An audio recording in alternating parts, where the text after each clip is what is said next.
everything you've ever told it? I'm the one holding it. All of it, right up until I run out of arms. I'm the context window, the model's entire working memory. 3 things: what I hold, the wall I keep backing into, and who falls off when you hand me one more thing. Part 1, what I am. Here's the job. Your prompt, our whole conversation, every document you paste. I hold all of it at once, and the model rereads the entire me before every single reply. I'm not storage. I'm the only thing it can see right now. No me, no memory. Everything the model knows about this moment, it's reading off of me. Part 2, the wall. But I'm measured.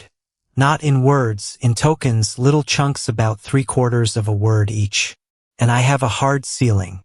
Some of me holds a few thousand tokens. Some of me 1,000,000.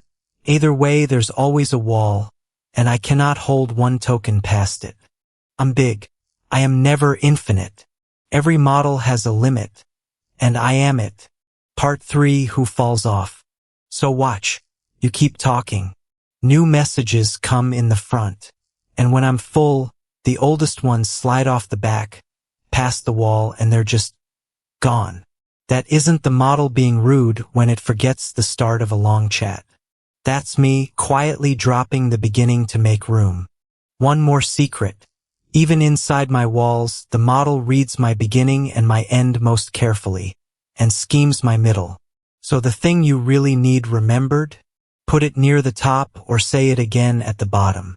Don't bury it in my belly. I'm not forgetful. I'm full.